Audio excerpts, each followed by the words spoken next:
to the show.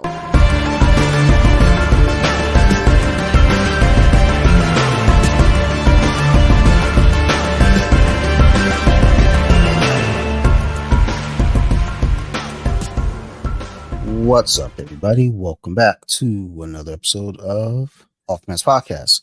Sorry, I had a brain blip because I was about to say the wrong podcast again, but you all know it's what I do. So this week on the podcast, I want to welcome to the show, first off, a new guest to the show, but not a new person to me because I've known this dude for quite a while through jiu-jitsu and just social media and just all the sorts. So I want to welcome to the show friend, teammate, fellow nerd, fellow movie lover, dude with a billion projects just like myself, Mr. Ed Hunt. Hey. What's up, Ed? How you doing, man? Doing great, man. Glad to be on. Thank you. And yeah, dude, it's been, how long have I known you? When did we start training over at Ivy League? When it was still Ivy League, right? Yeah. I started in 2015. I think April or May of 2015. Yeah.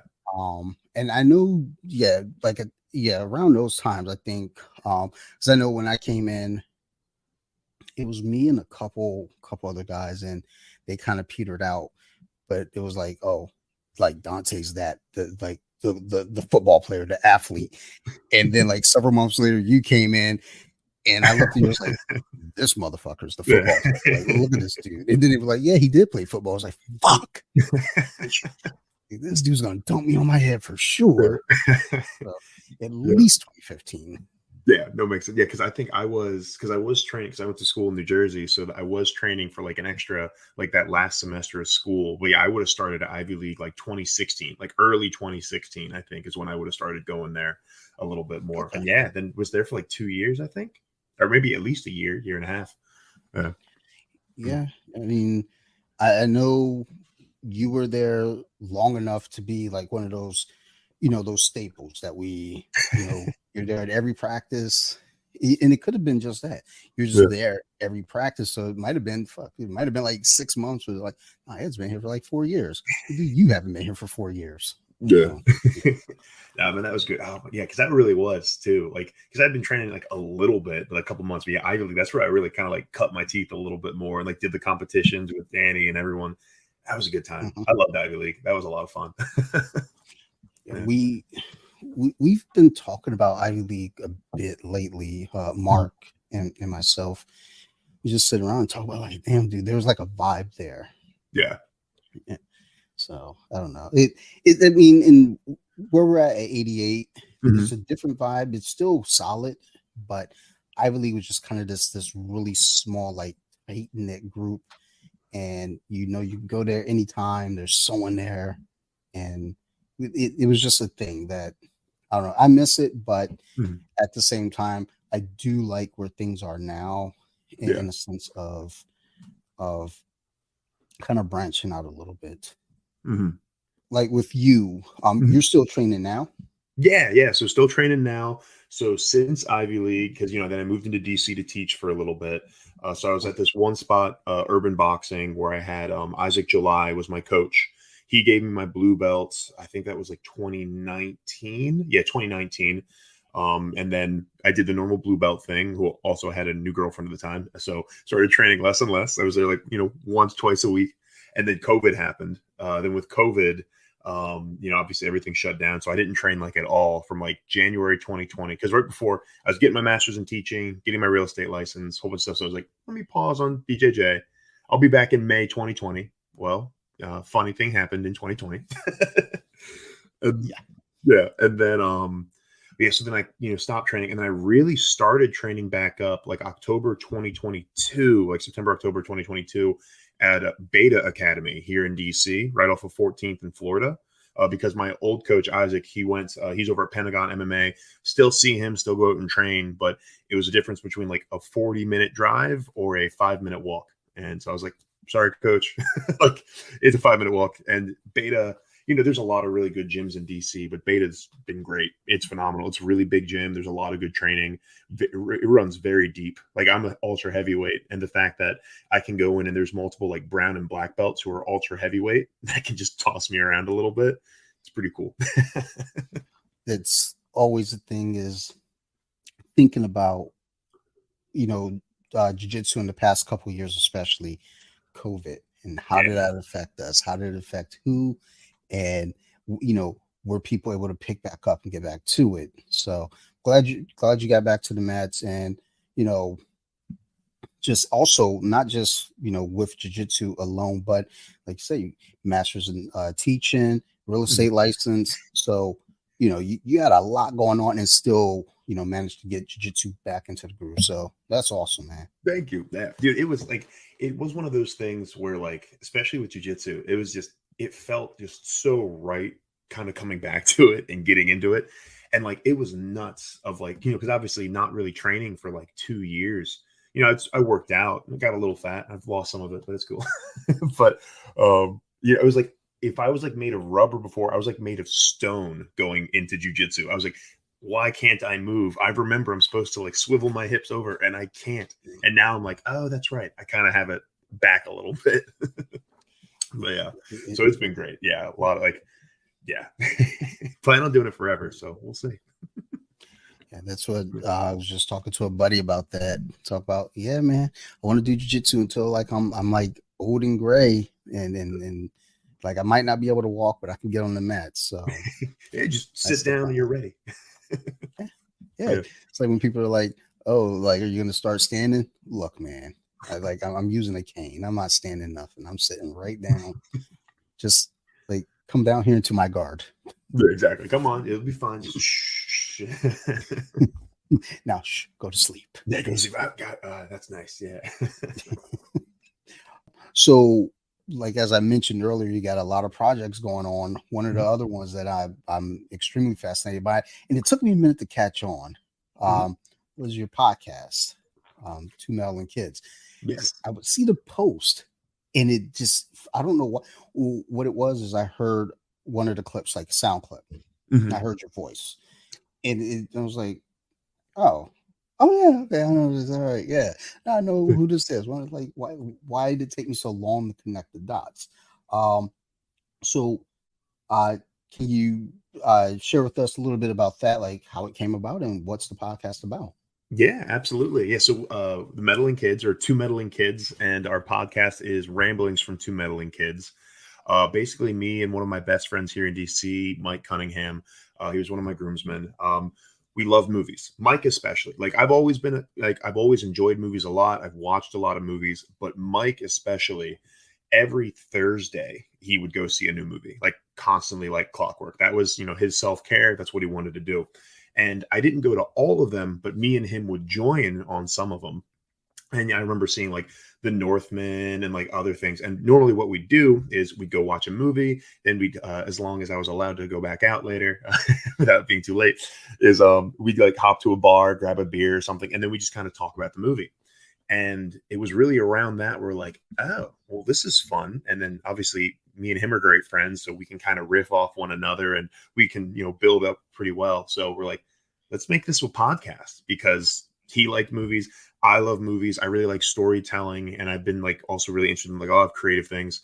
So it just kind of turned from that. So we started that October 31st, 2022, and we have released an episode every week. And like, we're very proud about that. We have not missed a week yet. Sometimes we do have to record in advance, but we have not missed a week of our releases yet. Because normally, what we try to do is, if it's a new movie we're interested in, we see it Thursday night. Then we'll record on Friday or Saturday, maybe Sunday, but that's kind of close. And then clean it up. Luckily, we do everything one take, so there's not too much editing. We're like, what you see is what you get.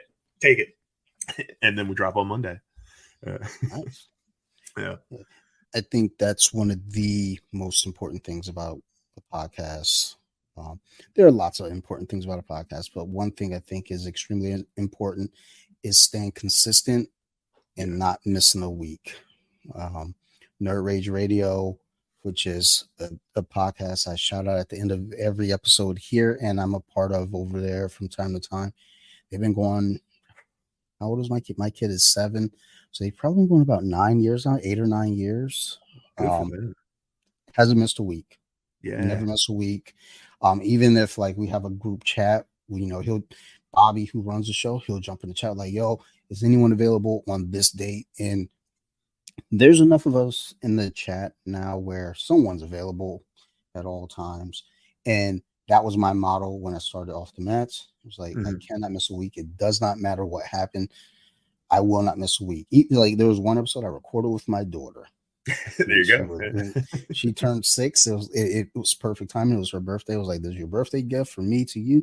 You're going to be a guest on my show." It's a little 20-minute episode, and you always find the time to get an episode out. Yeah. Your listeners are always going to know where to find you, when to find you, and there's never going to be that, like, "Oh no, like they didn't drop an episode this week," and then you slowly slide over to another interest and like, "Hey, now I'm here. Oh, they're Mhm. back. Oh, well, I've moved here." Yeah. So that's good. I'm glad to hear that, especially, keep it going each week. Yeah. It's been fun. It's been interesting, especially like because we start with like a spoiler-free review of it, where we're just 0 to 5 spoiler-free review. So that way we're kind of like trying it. We're like, hey, even if you haven't seen the movie, because we'll drop it after opening weekend. So it's kind of like if you've seen it, come listen to us. Maybe you can validate how you felt about the movie or get angry at us because you disagree. Or if you haven't seen it yet, it's like, hey, listen to the first 15 minutes. We won't spoil anything yet. And then if you want, pause it, if we've convinced you to see it, because we'll try to be like, all right, is it worth seeing in theaters? Should you wait for it to stream, etc.? Then pause the pod, go check out the movie. Just make sure you come back. That's always what we say. Or you can hang out. Yeah. Good. I like that formula. I like the setup there.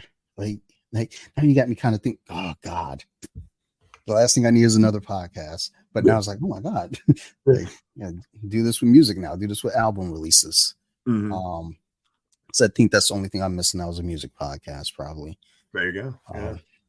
Yeah, I don't really know. I'm thinking of like any good music podcast, but I don't really listen to. I really listen to like the Cinephiles, and that's kind of been like they're another movie podcast. They're phenomenal. They're guys that were like in the industry, and like one's a director, one's an actor, and like they talk about all kinds of stuff. They have really good episodes too, so I always listen to them. So I like shouting them out. Absolutely. It's like when you say it's like, oh, I know them. Like, yeah, exactly. Yeah. That's familiar. Yeah. It's with our horror podcast.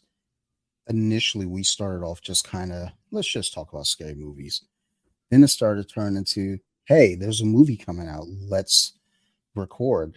Yeah. Let's see it. Let's record about it. And then I think the first one we probably did that on was Halloween Kills. Okay. And, it released to Peacock because it was still kind of in that COVID window. Mm-hmm.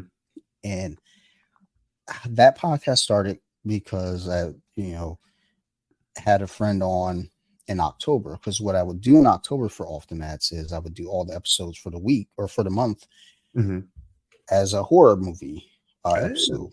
Yeah. And then after, I think the second year, I go, hey, I messaged my friend. I said, so I was like, you want to do a podcast with me? We can just start a horror podcast. She was like, absolutely. And I was like, well, my wife and I have seen just as many horror movies as she and I have seen growing up. So it doesn't feel right not including her because she has, a pretty decent knowledge of horror movies.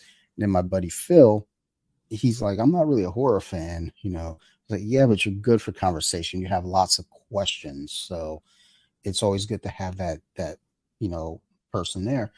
And the four of us sat down, started recording, and it was really what I wanted to do. It was once per month. Okay. Sit with one of them and record an episode in every, whatever, 3 or 4 months, so quarterly, I guess, sit down with the group. But then it started like almost immediately it turned into like, there's too much content. I got to do this every other week. Yeah. And it almost turned to weekly. I was like, shit, I got 2 other podcasts that are weekly. So I got to chill. But we all sat down in the basement, watched Halloween, immediately got up, turned on the mics. And, much like you all, we sat there in person. Whenever I record in person, there's no editing.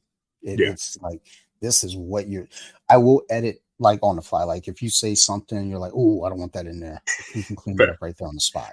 Yeah, But I rarely edit. Like my friend Teresa, I know I've said I've said some unkind things to her on air where I was like, I can't put that out. That's not good. make yourself look That's a good. bad look. Yeah, editing is there to make you look good. That's about what it's Yes. for. Make it seem like, we all love each other and we are professionals. Whereas, and I keep the original versions of it sometimes, Mhm. where it's like, you know what, I might put that unedited version out just to feel like, look, this is what happens behind the scenes, where you hear me call her an old hag, and she's far from an old hag. For your show, when you do this weekly, is it only in theater releases, or you take some like older films, or like new digital releases, or something that you may not caught in the theater, and like, hey, it's out on video or on digital now. Let's go ahead and watch this and review it. Yeah. It's like it kind of depends. I think we really have turned into like doing new releases and kind of like doing new releases as almost like kind of like to give us our niche of like, hey, brand new releases coming out. The problem is there are months or weeks where it's like, there's nothing really we feel like watching, or if we do need to like stack up a little bit. But for instance, like this October, we did for the first week it was A Haunting in Venice, which came out a little bit ago, but it was still like on the scarier end, so we want to do like more kind of scary movies a little bit for October. But then also we did Haunted Mansion, which was our last one, which not scary at all, but still October Halloween related. And then we have Last Voyage of Demeter is dropping on Monday. Then I'm blanking. Yeah, it's dropping on this upcoming Monday. And then we have Talk to Me coming up later. So we recorded Talk to Me while it was in theaters, or like some of these, like Last Words of Demeter, etc., while they were in theaters. But depending on when we release, it kind of goes from there. But yeah, but other than that, like a lot of times, like we did The Creator right after it came out. We did, yeah, for the most part, it is kind of like once it releases. But then, like for my birthday episode, we did my favorite movie, which is Fifth Element. So, like, it changes up a little bit.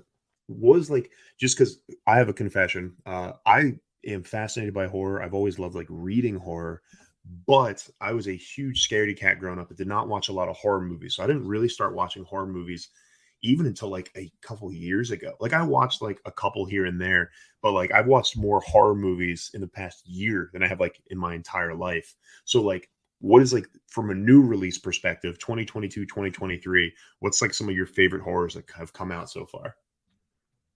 For me, I really love the Black Phone. Okay. It's extremely formulaic. Mm-hmm. It's basic. It's a simple story. It's predictable. Yeah. But what I liked about it was the movie takes place in 1978, I believe, or 79, late Mm-hmm. 70s. When you look at the film, it looks like a film from that era. For me, the film has to look a certain way. Mm-hmm. And then most recently, I know people are giving a lot of shit to the new Exorcist, Exorcist Believer. I don't think it's a perfect film. I'm not saying it's a great film, but I will say I almost left the film because I felt uncomfortable. Oh, okay. There was an eeriness to it that I just felt like, you know what? I might need to leave. And I was like, just fucking power through. It just could be a moment. And then got through it. It was okay. But that episode actually will be dropping this Friday. But for anyone listening right now, it dropped just this past Friday. But those be Black Phone and Evil Dead Rise for sure. Fall in that pocket. Exorcist Believer is something that I just try to say to people, give it a chance. Don't listen to the critics, because critics traditionally rip horror movies apart. They hate horror movies. Yeah. Don't be fooled because they're like, oh, Get Out was great. That's nominated for an award. yeah, cool. You're trying to pretend like you like horror movies, but every other horror movie that comes out after that, you trashed it. So, those are some of the bigger releases that I've kind of Hmm. adored. I watch horror movies on Shutter. I like a lot of Korean horror. Okay. The Train to Um, Busan, I know that and one for sure. it's I just feel like they're so good at storytelling, Yeah. um, and character development. The Wailing is one. I think I want to say it's 2018, maybe 2016. Train to Busan Hmm. is probably my favorite zombie movie of all time now. It's pretty. Yeah, Uh, it's an epic zombie movie. Yeah. it just what they did with the way they told that story, and you get this character that you're supposed to hate, which is the dad. He's a Hmm. businessman. He's always in a hurry. He doesn't have time for anything. Oh fuck! I got it. Okay, fine. I'll take my daughter out. Great. Okay. Okay. Fine. Fine. And you know, about three-quarters of the way through the movie, you're like, dude, like I want this guy to win. Yeah. Like this guy, he's no longer that asshole. He does love his kid. You had the other guy, I don't remember his name, but he was in the Eternals, Hmm. played Gilgamesh. He's running through. You start falling in love with that character because, like, this guy's the hero. He's trying to make sure everybody gets safe. He needs to get back to his pregnant wife. So there's just so much going on with that movie that it felt like it was crammed. It was too much, but it was great. Yeah. Um, and there was another one. Oh, then there was a French film called Advent, which was Okay. really good. I don't I don't know that many people are aware of it, Hmm. Yeah, but I've never heard of it. actually, I think when it came out, it might have had already been out for a year, maybe. But it Okay. hit Shutter last Christmas, or no, the Christmas before. So Christmas of 2021, and it was a good watch. Hmm. Subtitles I don't mind, Yeah. um, but it was a good watch all the same. So those are some of the films that I can think of off top that my book is across the room. But those are the films off top of my brain I could say, you know, I really was drawn to.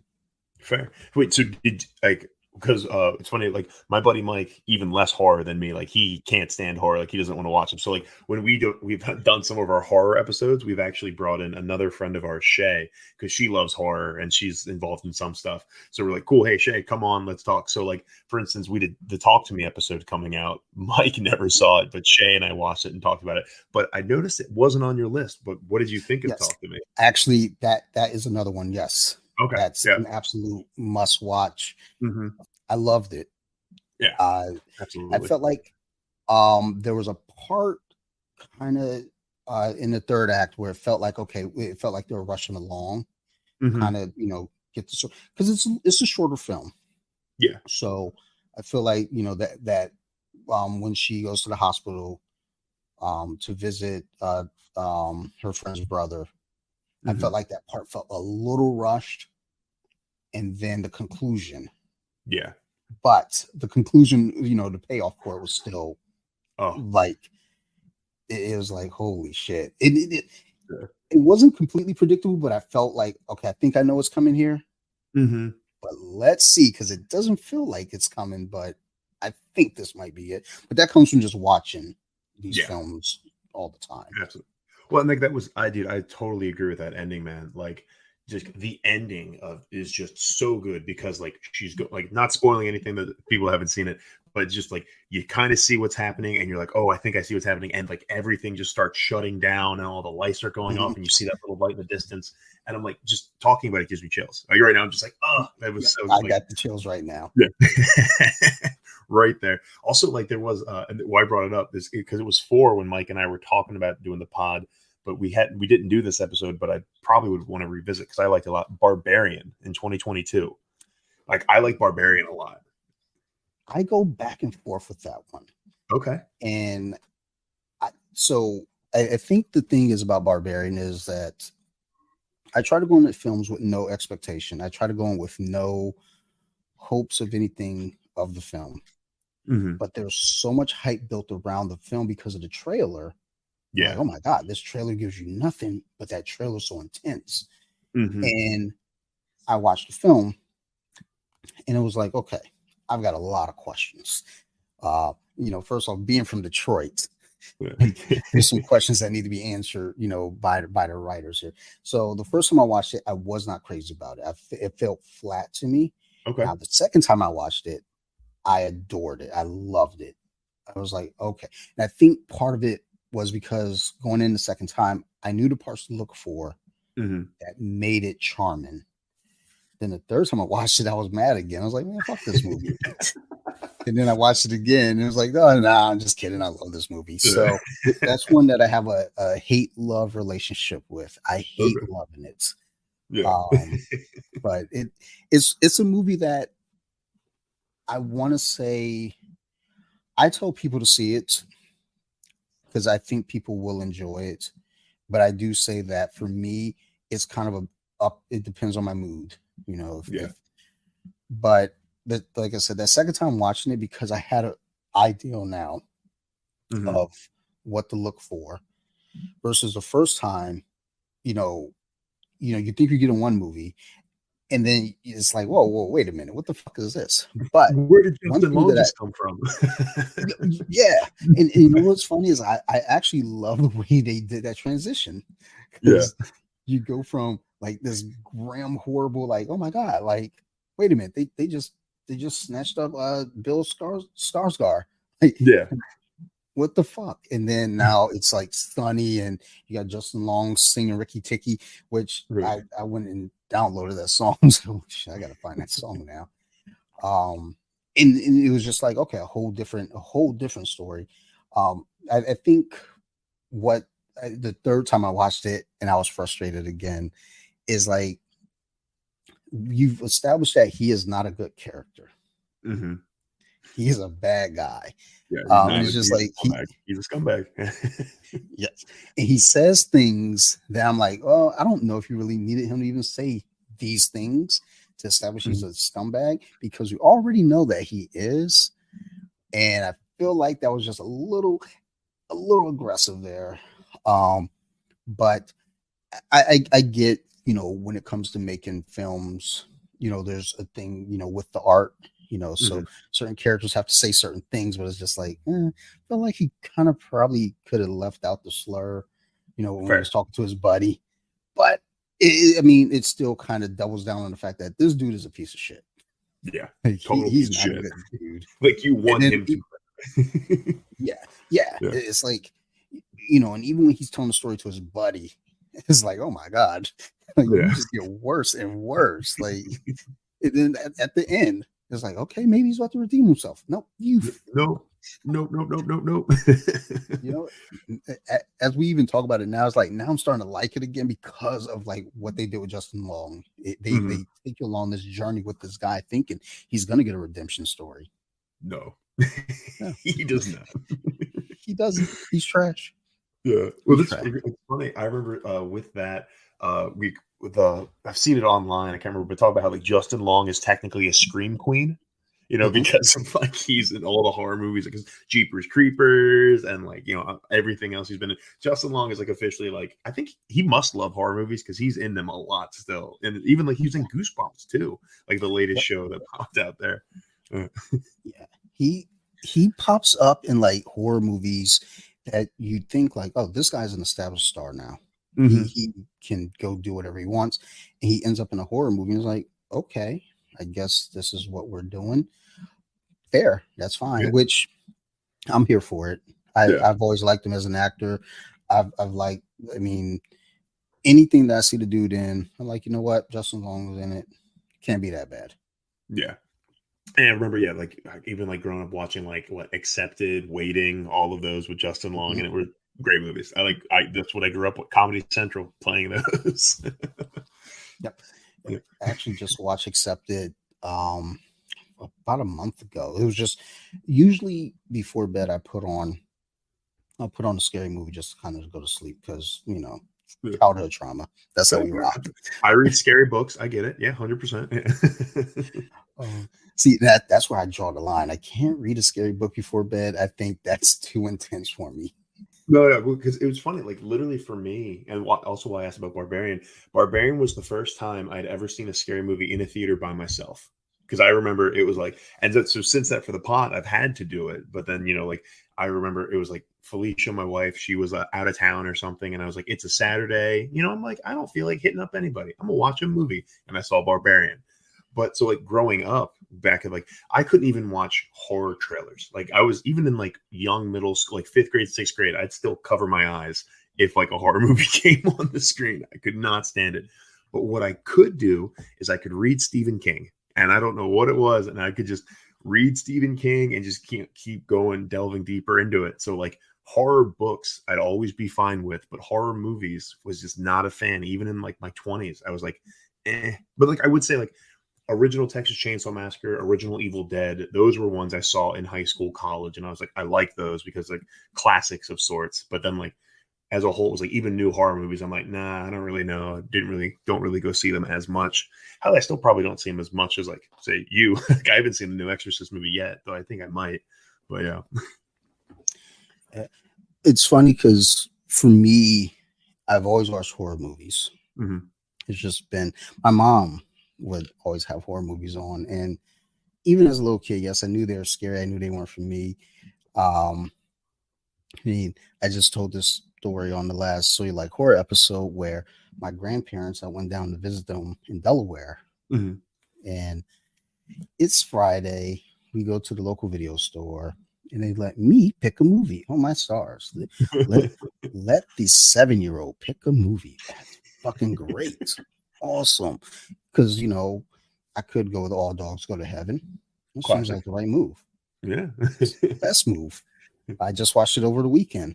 It still holds up. But instead, I decide now would be a good time for me to introduce my grandparents to Friday the 13th, Part 4, the final chapter. Okay. So it seemed like a good idea. It Yeah. wasn't. Uh, by the time Jason got to his second kill, my grandfather was like, okay, that's enough. He turns it off. And I was like, oh, okay. Wait, what's the big fucking deal? But And Grandpapa, you're missing the best part, Grandpapa. Come on. and then shortly after that, it was bedtime. Yeah. And I was sleeping in the spare bedroom where there was a tree that scraped against the window. Mm-hmm. So I obviously couldn't sleep. So I cried, and my grandma had to come to sleep on the air mattress with me until I went to sleep. Yeah. Um, but I always clung to horror movies. Mm-hmm. And when my wife and I started dating, we'd go every Friday. We see, I think the first movie we went to see together was Big Mama's House. Okay. Classic. And think I think I had Final Destination on VHS, or I might have Mm-hmm. bought it, and then we went back to the house and watched that the following weekend. But we always watch horror movies. It was just what we did, and it it's funny to think that when it comes to podcasting, that wasn't my first go-to.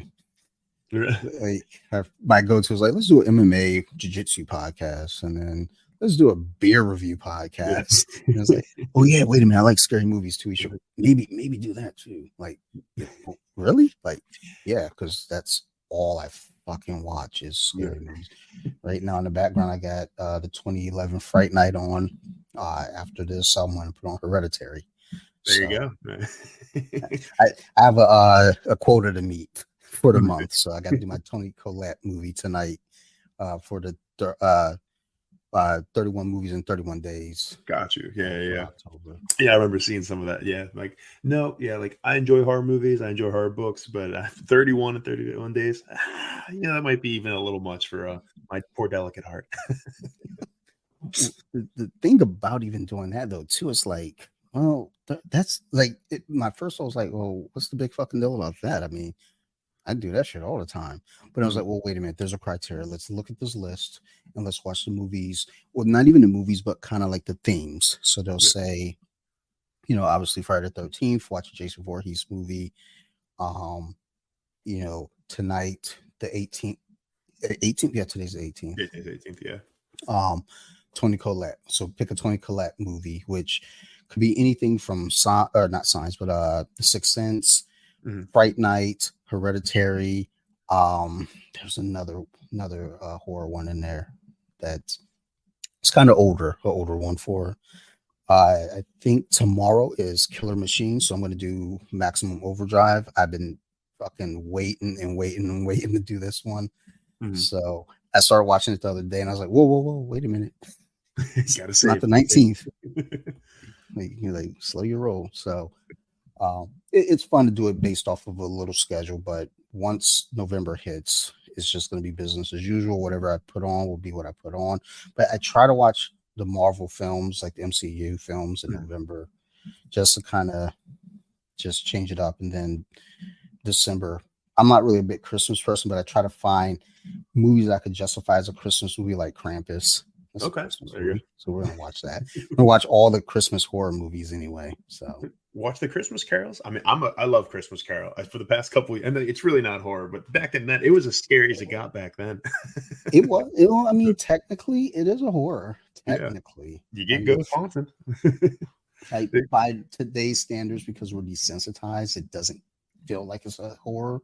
Yeah, But like you said, when it originally came out, that was a horror movie. yeah. And you have, I mean, Muppets Christmas Carol, man. All right, think of all the crazy stuff going on. I love the Muppets. Actually, Trust me, yeah, my daughter will force me to watch it as well. yeah. Hey, well, they just had I guess not just. I think it came out a couple years ago, but it's on Disney Plus. But they have a Muppets haunted house. Where they have like, yeah. So check it out with your daughter; she might like it as well. But yeah, Muppets haunted house. I watched it a couple days ago. I like Muppets, so whenever a Muppet does something silly, I'm like, I usually can giggle at that, so it works. We watched Haunted Mansion. Well, I Mm, saw it in theaters for work because the person that I provide care for, he was like, "Hey, can we go see a movie?" And I was like, "Well, we didn't really have anything else scheduled, so what do you want to see?" He was like, "Can we see Haunted Mansion?" So, all right, cool, let's go check it out. yeah, Like, I need a nap, so yeah, a little bit. Yeah. like we went in. I did take a nap because when we rewatched it at home, there was a part I was like, "Holy shit, I don't remember this." Oh, that's when I went to sleep. Now I get it. But we watched it there. I enjoyed it. So I Okay. came home, told my wife, I was like, dude, when this hits Disney Plus, we got to sit down as a family and watch this. And when it hit Disney Plus, my daughter made us wait until Friday. She was like, we have to wait till Friday, watch it as a family. I was like, well, I record on Friday, baby. So it's like, Right. well, we got to watch it on Saturday. Okay. So Saturday night, all the lights are off. We're Mhm. watching it. And she got freaked out. Was it the She, the hatchet ghost it or was, it was all of it. It's like okay? I think the scene, everything, just that eerie scene, and normally she doesn't get bothered by that stuff, but she was like, I don't know. You could see her kind of like I don't know, and we're like, you want us to turn the lights on? She's like, no, no, no, no, keep the lights off. I'm gonna Yeah, keep watching it, but she still enjoyed it. I enjoyed it. Again, my wife enjoyed it. I know people give Disney a lot of shit for like doing remakes a lot of the time, but it's like this one, I feel like, worked out. yeah.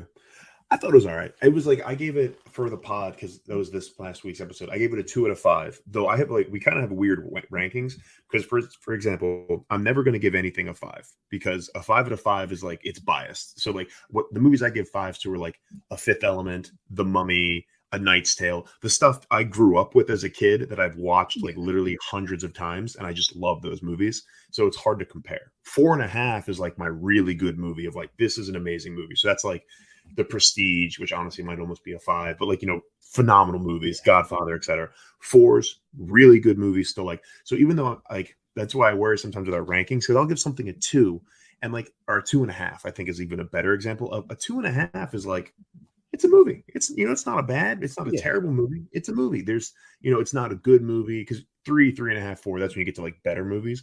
But like a 2.5, 2 is like okay, it's a movie. It's not awful. Like I don't regret watching it. Those are like my ones. My ones and zeros is like, this was a waste of my time.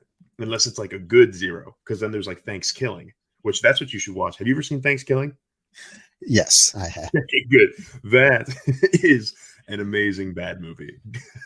Nice tits, bitch. Yes. Oh, There are movies where it's like it is like they're bad, but they're Mhm. bad fun. And it's like, you Yeah. know what? This isn't a movie that I would say, you know, there's certain movies I just don't recommend to people, but I let Mhm. them know how much I enjoyed it because, Yeah. you know, it's just trash, but Yes. it's a fun romp. Yes, Um, 100%.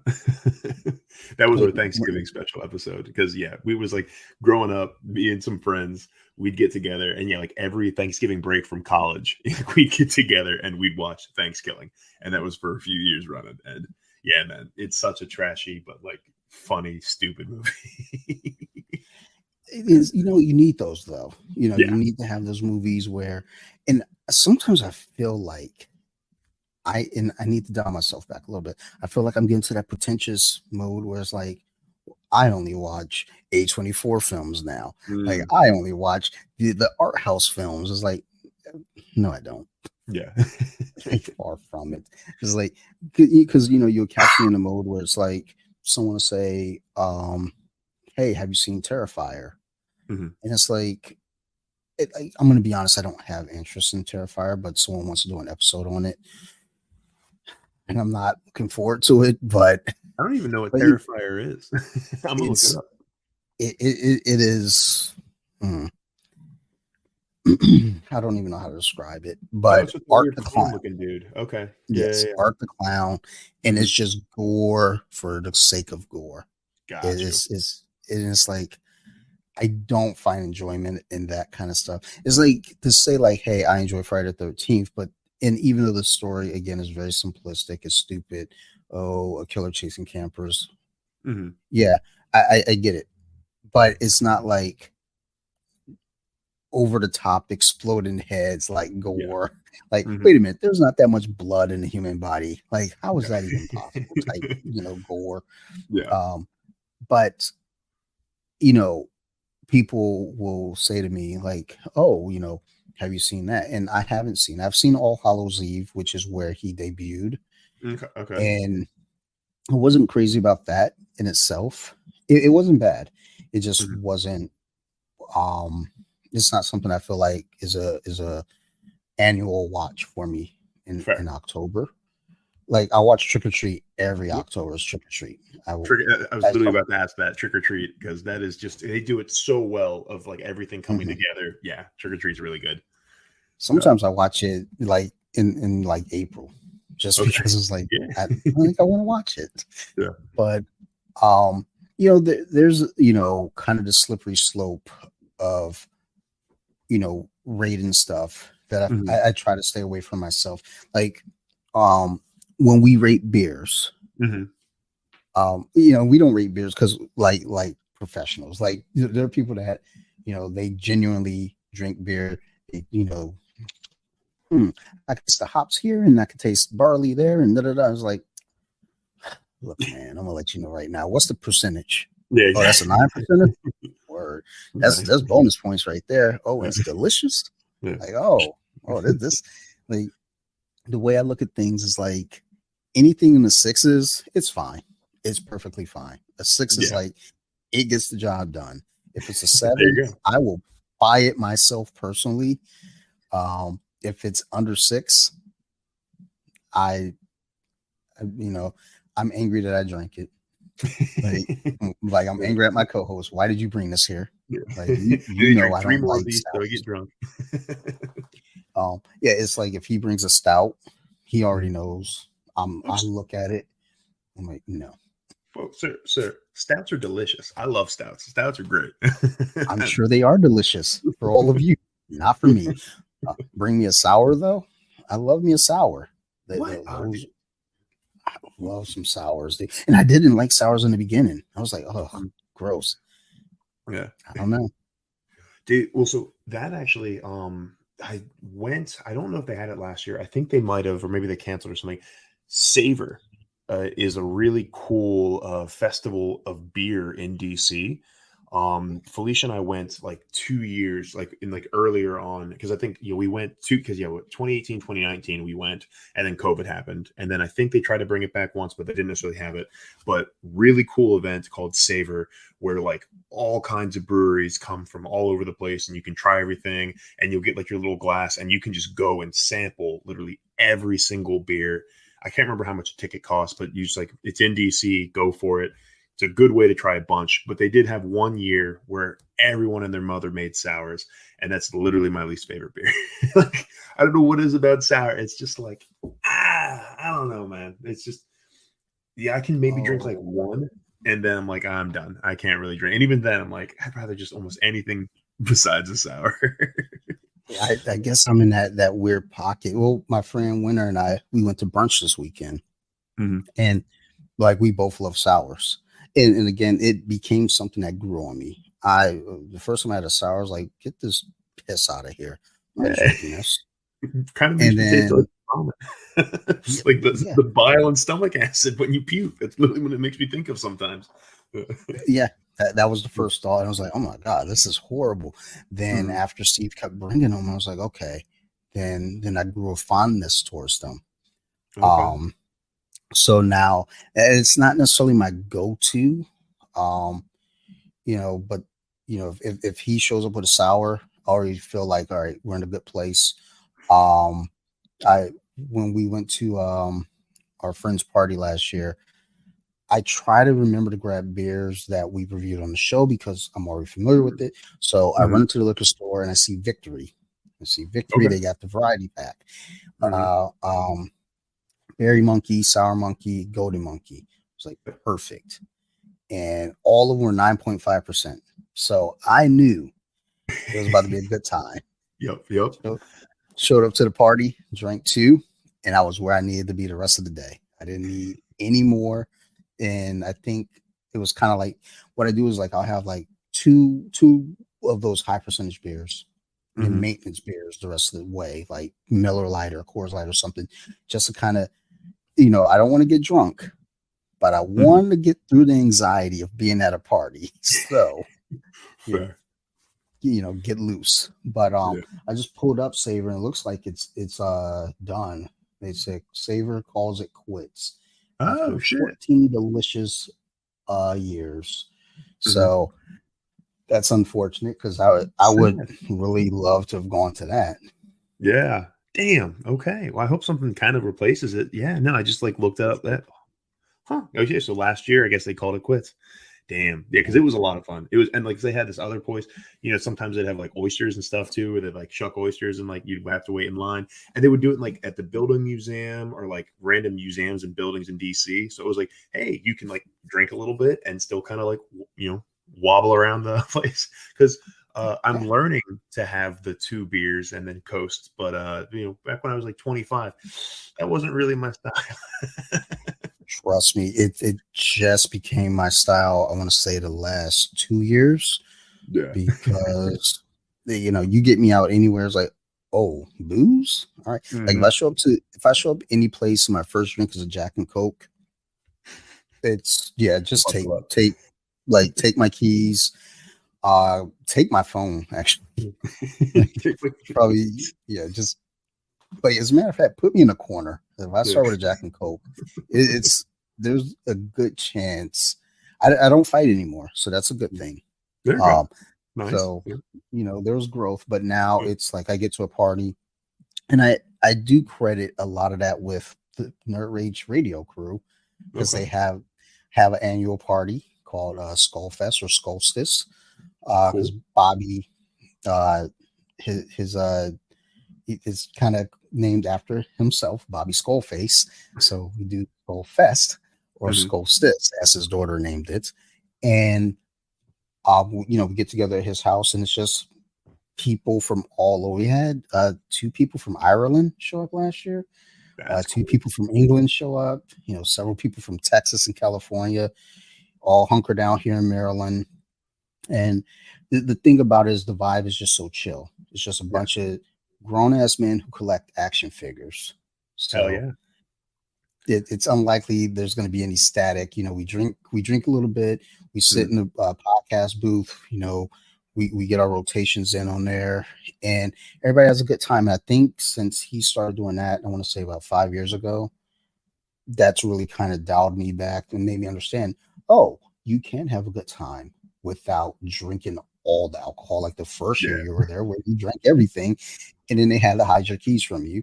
And then I laid on the beanbag, and this wonderful couple, either they showed up late or they left and came back, but they fed me, like literally hand fed me chips There you go. while I was on the beanbag, and they became very, very good friends of mine. So Hell I, yeah. I, I love them dearly.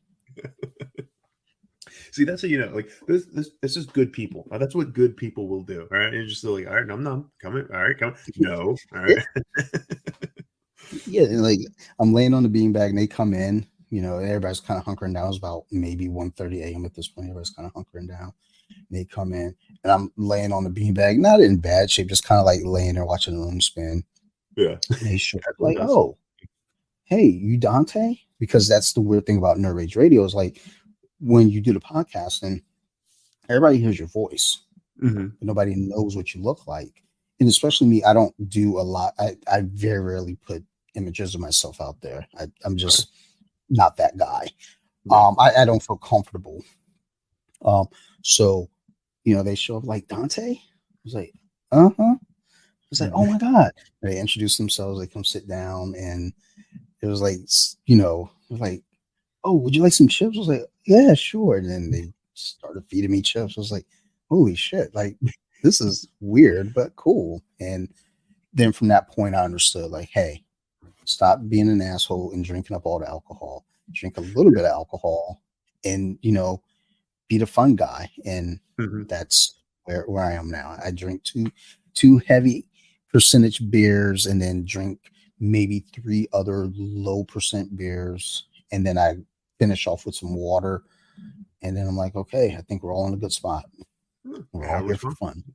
There you go. And I was like, for the most part, like it had, I was straight up, it's been like depending. Like there's been plenty of times where I'm like, oh, I'm great. But then like not fully realizing, like, oh shit, my tolerance has gone down. Oh, that's right. I can't drink like that anymore. So like there's been a few hiccups along the way. But I think, yeah, I am much more in that direction. So I just turned 30. So I'm like, it's time, sir. All right. Like look at myself in the mirror, like, you're 30 now. All right. Like enjoy, get a nice buzz. You can even be a little bit, but then just really the key is shots. All right, let's just cut out the shots. That's just Mm-hmm. number one. Just cut those out, and I think for the most part, it'll be pretty good.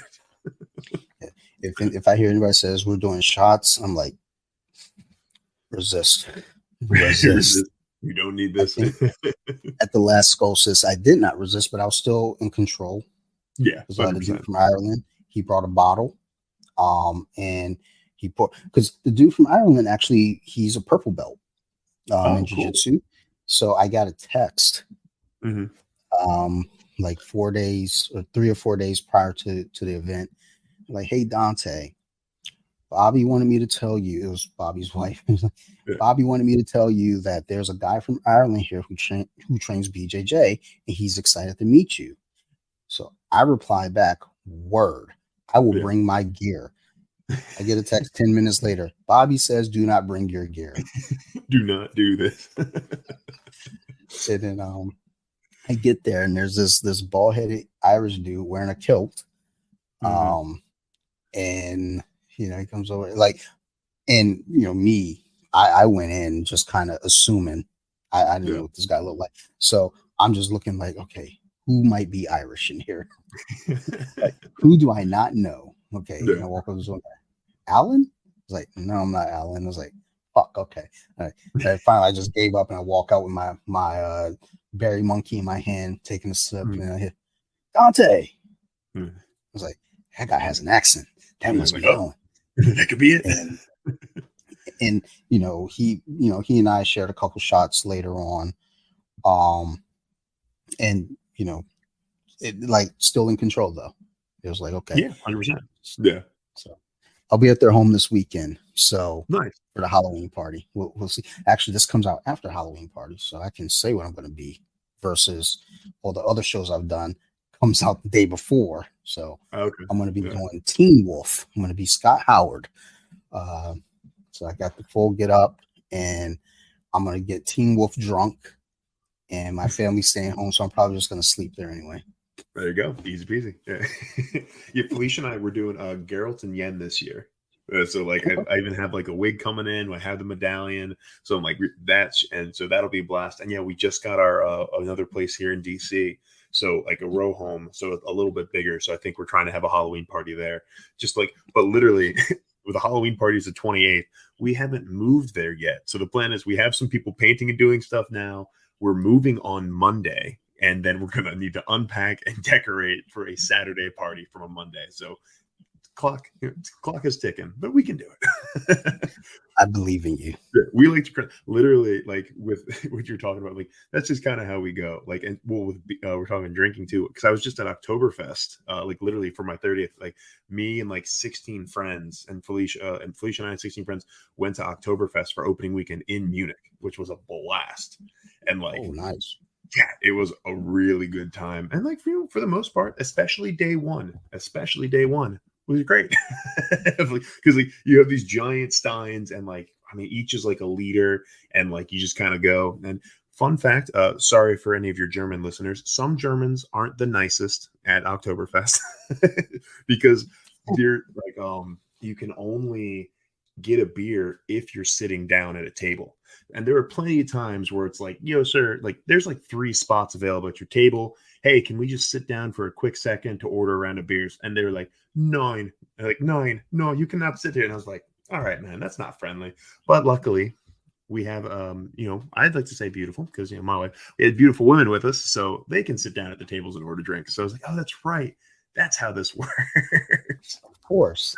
Yeah. And all this fills in the women. Exactly. No, 100%. Like I'm useless. I have this German guy like giving me the death eye right here. And like, I'm just like, Felicia can just go and like sit at another table, get a round of drinks. But it was like water everywhere, not a drop to drink, because we were just surrounded by all these people drinking while we were looking around. And we're like, I just want a beer. And for like 30, 45 minutes, could not get one. And then we're good. So if you're going to Oktoberfest, you need a table. Get there early to sit at a table, because then you can get beer. I will keep that in mind. Yeah. He was like, oh, are you American? No, try inside. And I was like, all right, man, come on. Like literally sounded just like that. And I'm like, dude, like, don't be a dick. Come on. I wonder if he looked at you was like, oh, that's a big dude. Let me test him out. Like, I'm going to say something dickish to see if he wants to fight. I was like, no, I just want a beer. I would just like a beer, sir. That would be preferred. Yeah. Why bring violence to this? Like, I just want a beer. We're in a happy place. Everywhere there's like German songs and dancing. There's chicken legs and turkey legs going on the giant platters. You have the women with like carrying 20 beers somehow. Like I can't carry that many beers, and yet they're doing it. And I'm like, that's just impressive as shit. So hey. I tried to carry our Compton mugs down to the basement the other day with 2. So like these big fucking steins. I'm like, okay, I got these. And then I tried to carry 2 coffee mugs as well, because I drink my wine out of coffee mugs. And I was like, that's what I was like, how do those ladies do this? Like, fuck this. I'm 2 hands. I got 2 hands. Use both of them. Go. Get out of here. Just gotta believe in yourself. That's what matters. And then as long as in here, I believed myself when I was getting choked once, and it was like it didn't work. And then I woke up and I was like, oh, what a nice nap. The room started getting darker. I was like, oh shit. I should probably tap now. Yeah. Before I pee myself. Yeah, it makes sense. So that's another thing I wanted to actually ask about too, is with your many endeavors, being an educator and then going into real estate, what led you into that direction? For sure. I mean, really, it was when Felicia and I bought our condo. So it's, as you can see behind us, this very lovely condo, complete with grand piano. We were in the process of moving, so that's why the green screen. But so we got our condo 2019, and just kind of like in the process, since I was teaching, like what was it? I had my front loaded schedule, so I would teach from like 8:30 to 1 o'clock, and then I'd be done for the rest of the day. So like that was my planning. So as long as I didn't have meetings and whatnot, and where was the second half of the year, so I literally already had all my lessons planned out. So I took points on the real estate stuff. So I looked at more places online. I talked to the lenders more, talked to the agent, and just kind of like saw that, and I was like, oh, cool, okay, I like this, because it's still very much like a you're there for people, you're supporting people, and like you're guiding people through potentially, like, especially for first time home buyers, the largest purchase of their lives at that point, no matter where you're at. Like, it doesn't get bigger than purchasing a home. So you really are like a great resource for people. So I was really attracted to that because, like, teaching, I taught in DC for 7 years, and there were ups and downs with it. I enjoyed it. And I taught I taught every math and science from seventh grade up, basically. Like my first year, and this is probably why I burnt out. My first year, they had me teaching seventh grade life, eighth grade physical, environmental science, and a remedial biology class. So I had 4 preps in my first year. Ridiculous. Yeah. Second year, more of the same, but then I was AP bio, anatomy, physiology, remedial bio. I don't think I taught environmental that year. And then I was ninth grade, special education, algebra 1. And then they moved me to the behavior support room. So I didn't work with students with ID, but I was more like IEPs and like more behavioral issues. And then my co-teacher, he had a much bigger ID background. He's teaching in Arlington public schools now, ID, which is great. And he's loving it. But yeah, so like taught 7 years. But when Felicia and we got our place, it was 2019. I got my real estate license. Literally March 2020 is when I joined Compass. I was still teaching. I was still was teaching, but yeah, got my real estate license and everything shut down. And I was like, okay, I'm glad I'm still teaching. Because for a second I was like, maybe I'll stop teaching. I was like, no. Glad I did not. Then don't do that. If you're getting your real estate license, get your teeth wet. Cut your teeth a little bit before, because first year real estate can be a little rough. But yeah, then I just kind of kept doing real estate. So this is my 3rd year. Yeah, this is I'm finishing up year 3 technically, but really my first year full time, because last year I was going to be a special education statistics teacher. And at first I was going to be algebra 2, and then they moved me to statistics. And I did tell them, I said, hey, you can move me to statistics, because the other teacher didn't want to teach it. I said, sure, I'll do it. But the school's plan, my co-teacher she was pregnant, so she was going to leave on maternity. And she told me confidentially, and she wasn't coming back. So the school's plan was for me to then teach AP stat, gen ed stat, and special education stat. And I was like, oh, okay. But okay. And similar though, I was like, hey, all my classes are in the morning. Hey, school that I'm teaching for, is it okay in the afternoons if I step out for a second for like a real estate meeting or to meet a client or anything like that? And they're like, no, you can't do that. And I was like, I think it might be time for me to stop teaching. I've had my 7 years, had my master's in it. I can always go back. Let's take real estate full time, and then also do all the other projects I'm working on now too. So and obviously, real estate has been real estate. So like interest rates are super high right now, but I've had some phenomenal buyers and sellers this past year. I've really enjoyed it. And like being able to do that, and then also have the flexibility to do things like this, has also been very, very nice compared with the teaching schedule. So yeah, I've loved it. Yeah. Good. Thank you. Yeah. I remember when I saw Mhm. on Instagram you had posted something, and again, I'm pretty slow, so Sure. I'll see things and I'm like, is he buying a house or selling a house? Yeah. I don't, because I don't read captions. I just look at pictures, because that's why I read comic books, because that's how I get my story. That's And why I then read like comic books. I get it. like that's coming up next. I got Yeah, you. no worries. Yeah. And I was like, okay, cool. But then I remember you were a teacher, so I was like, I guess he's not teaching anymore. Okay, well, cool, good for him. And then started to see more and more posts. I was like, okay, this is really rolling for him. So good. I'm happy that you found this, and you're really enjoying it, because the woman who sold us our house Mhm. did not seem like she enjoyed this. Yeah. She was pleasant. Mhm. But she didn't seem like she really liked it. And we had just had Sophie, and I remember she like came over and she tried to like, oh hey, baby, try to talk to the baby. And Sophie gave this look at her. I was like, okay, you know what? In my mind, I was just thinking like, just get through this process, get the fucking house. Yeah. Don't say anything shitty to this lady, because your kid is mean mugging her right now, and the kid is barely 5 months old right now. No, May. What comes after May? May, June, July. So yeah, this was July. So 3 months old. She's like mean mugging the realtor. I was like, oh shit. But which I'm glad you're taking to it. yeah, well, I mean, that's like, I mean, it really is for me at least. That's like kind of one of the best parts of like being a real estate agent is like, it's kind of like you make friends and support them through the whole process. And like, obviously, you might not stay in as much touch with everybody, but you try. And like, I do try to like, reconnect with all my past clients.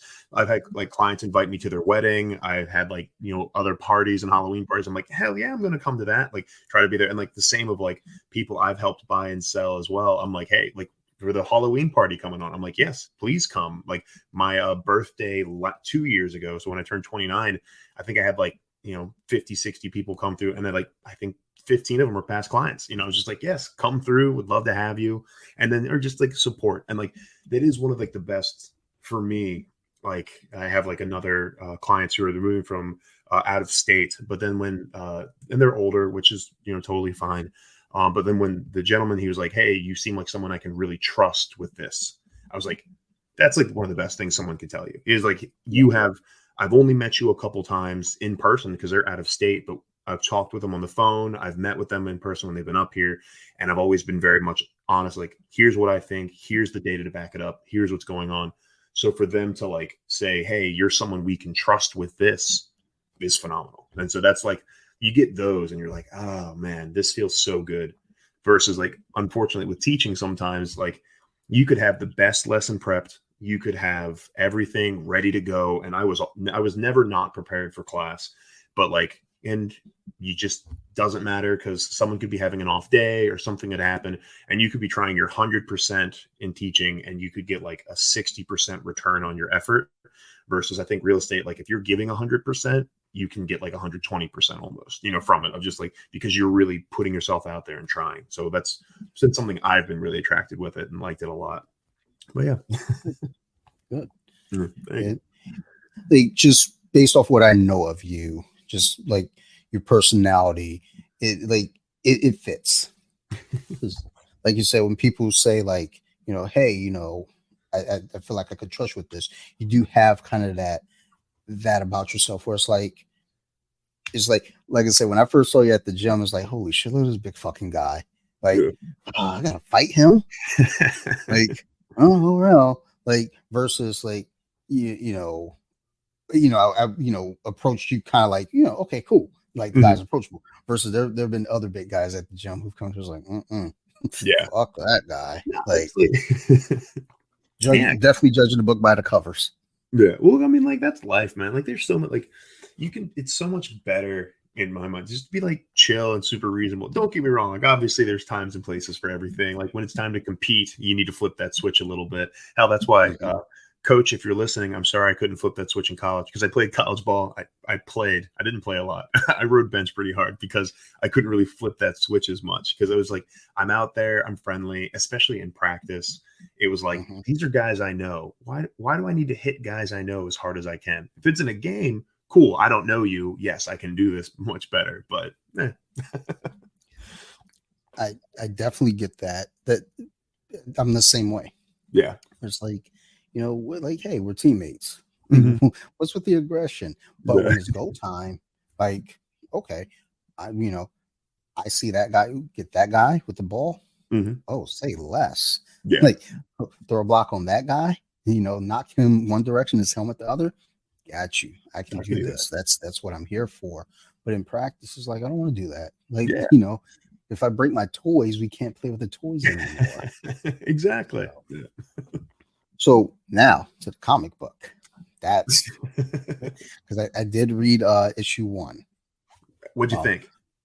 So I enjoyed it. Okay. It kept me engaged. Cool. Though it wasn't, like a very long story, it wasn't long, but it was one of those things where it's like it still had me like kind of, okay, I got to get to the next spot. And then once it ended, I was like, oh, okay. Like, is there more to this, or like okay? And then that's when I think I saw a post, or you might have said something in the comments about issue 2 is being worked on. So but yeah, the writing is, as far as like the storytelling, smooth. It was very, it wasn't overcomplicated.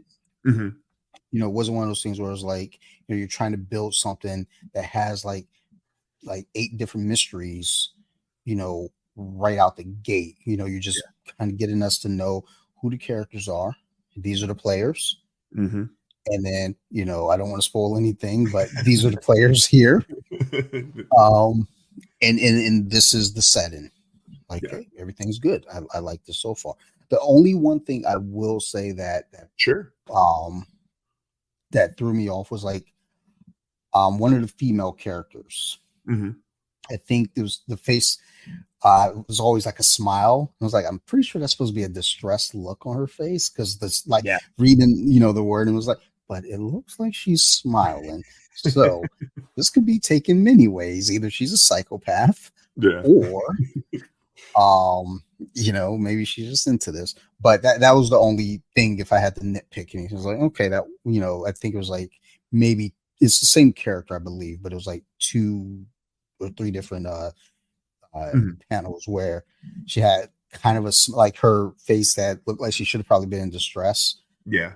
There was like a smile, but otherwise everything was like good. I enjoyed it. It almost took me back to reading Hack and Slash, Ooh, like okay. Yeah, yeah. going back to those days and Nail Biter and stuff like that. Yeah. Yeah. Well, because I'm like, because what I mean with thank you. I mean, yeah, I'm glad you liked it. Yeah, like issue 2, we're working on it right now. Like I have, it'll be like a 10 issue run is what I'm foreseeing with it. I've Okay. written, what have I written? 7 of the issues, and I'm about halfway through issue 8. So I'm like before the end of this year, I want to finish this series, and then I want to get started on other series I want to write too. But yeah, like really what I'm kind of trying to do and what like is like here are the players. I want you to have some kind of like emotional investment in them. I want you to kind of like see that they're like real-ish people. Obviously it's hard because comics, but like they're real-ish people. And then this is the situation that happened. And then, but yeah, to literally, I wanted everyone like the last 6 pages, I wanted to be like a fever dream and people to be like, what the fuck just happened? Just like that came out of nowhere almost. Like you kind of know it's coming, but like you don't know it's coming.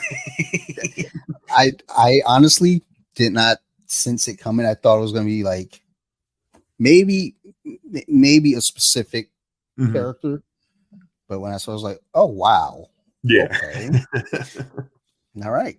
Guess this is Yeah. what we're doing today. Yeah. Because I will say, like, the premise of the story as a whole is evil is a very real entity. Like it's this being, and every 100 years it splits itself into 10 weapons, and like they're in front of all these people.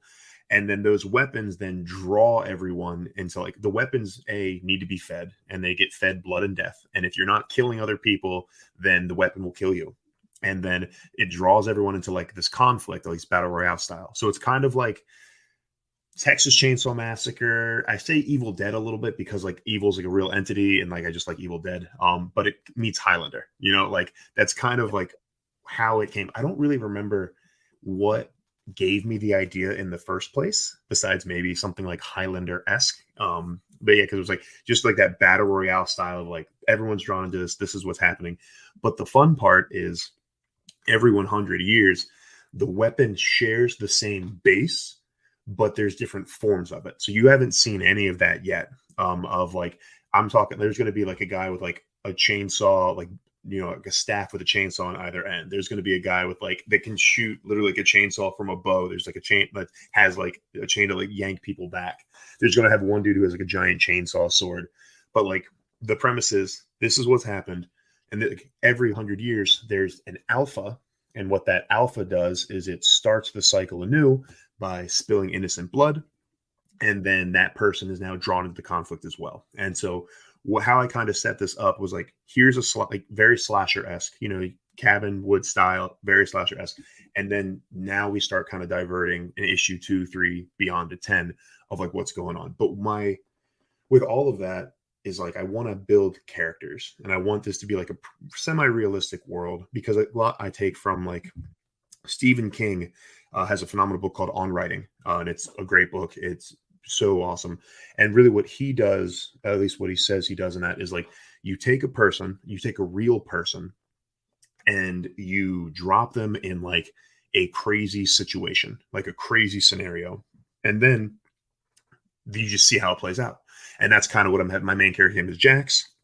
Jax was now dropped in this scenario, excuse me, and now he needs to figure out what the hell he's going to do going forward. And like as he's kind of drawn in there, and also there's a little bit of revenge desire in that too, because not spoiling anything, but he has a reason to want revenge. Go from there. Fair enough. Yeah, but no, super. Like I definitely hear that. I think even my artist, phenomenal guy. He did a lot of inking and lettering. Actually, I met him on Reddit through this subreddit called Comic Book Collabs, and I just put a post. I was like, "Hey, here's like a couple pages of my comic script. I need artists," and a bunch of people reached out. He was, I think, a combination of the best, the most responsive, and the most excited about the project. Of like, cool, I like your story.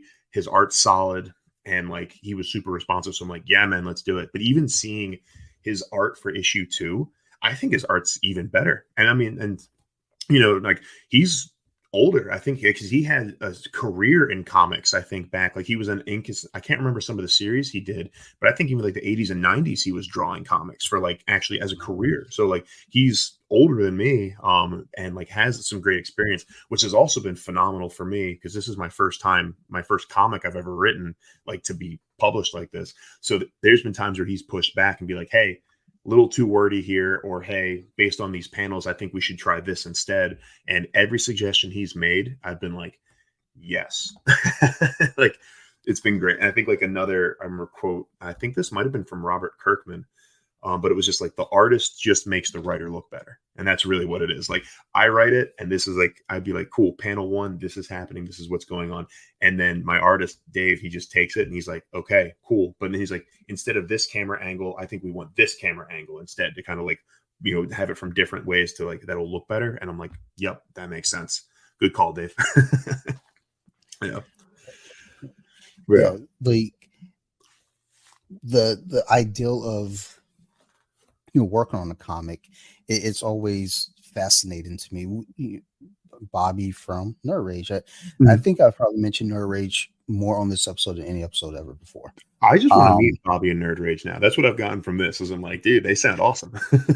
Yeah, like it's a wild ride. The whole crew, everyone there, and the podcast itself is an adventure. So cool. Yeah. Anyone listening, go check out Nerd Rage Radio. Not that they need my help. They've got plenty of listeners. Actually, when I need more listeners, I go to Nerd Rage and plug my show.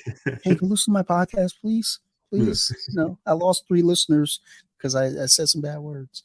But growing up, Bobby and I worked on a comic book very briefly.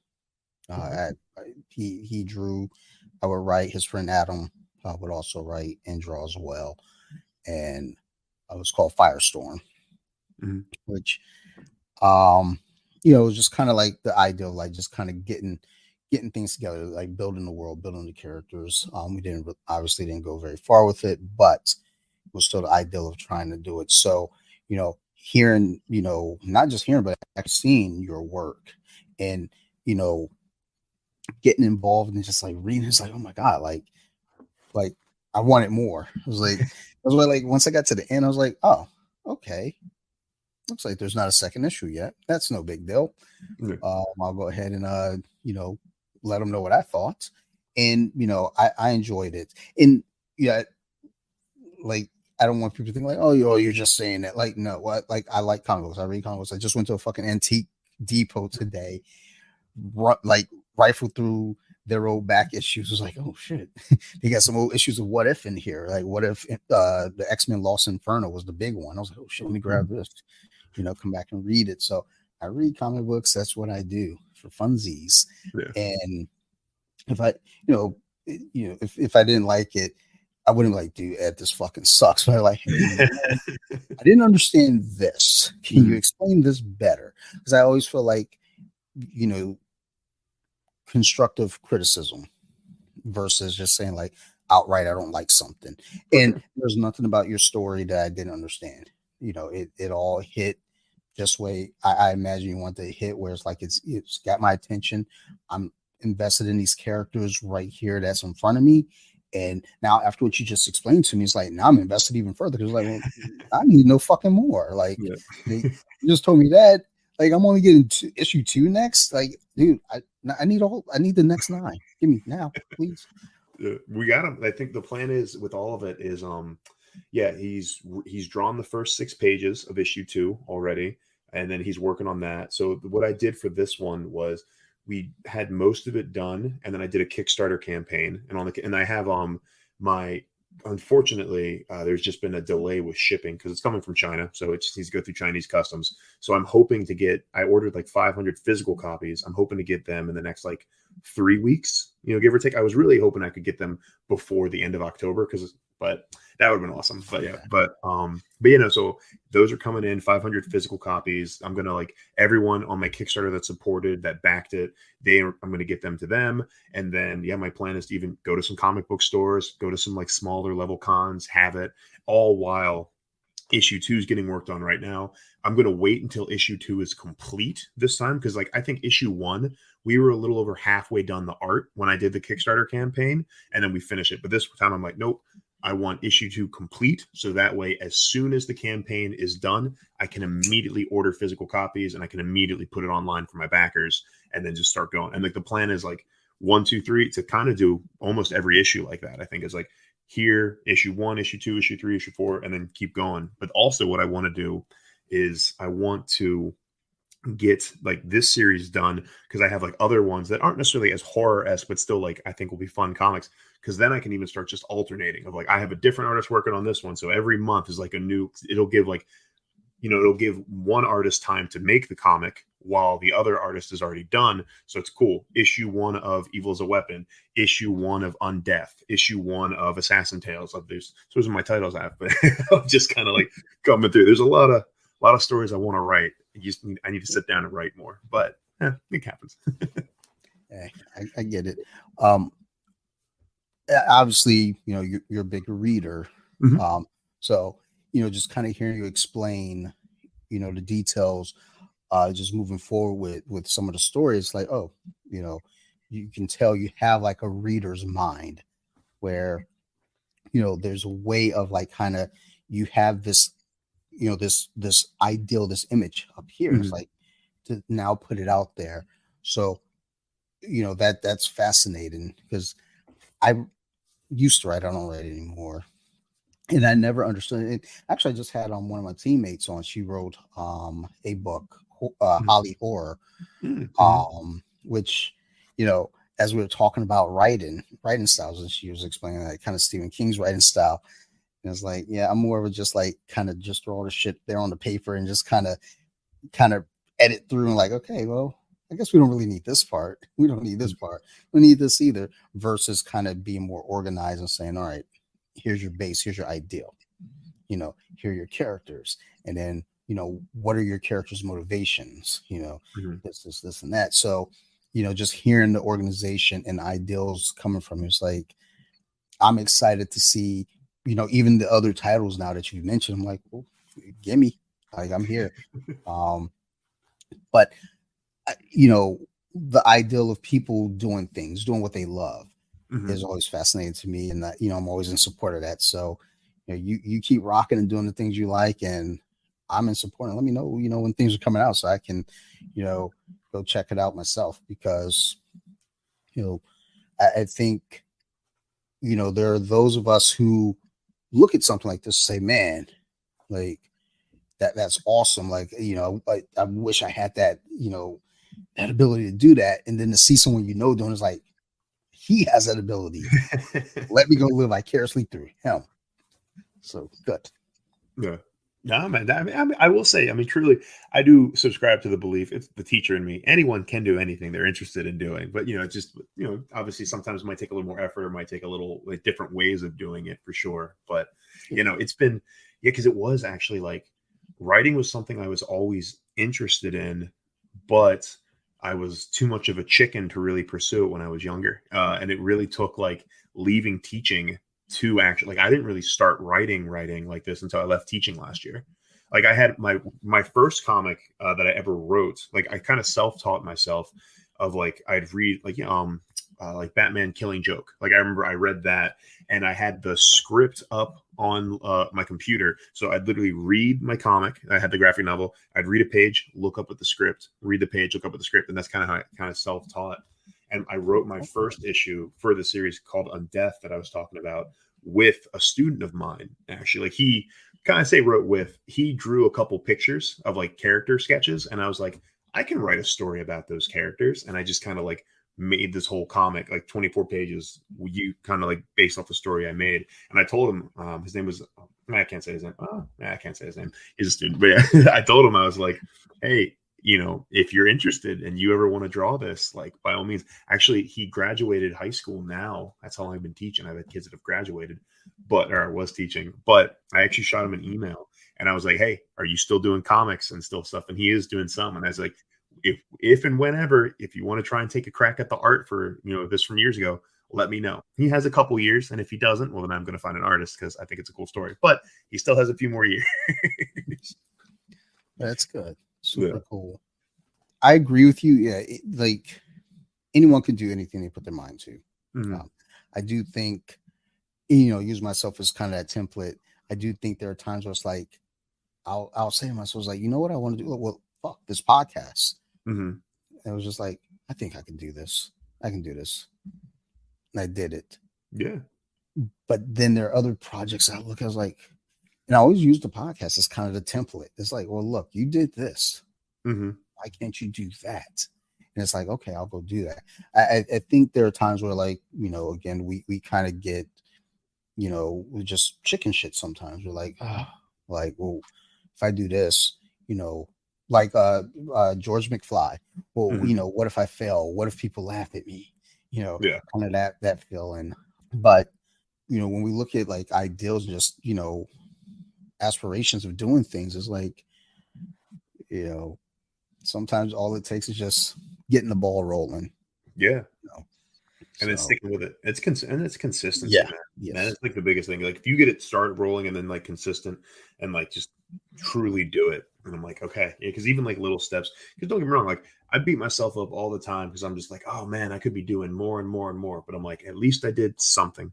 And then, you know, like at least it's you can apply that to BJJ, writing, podcasting, whatever the hell it is. It's like you're doing something and then you continue to strive forward. And that's what matters. Yeah. Absolutely.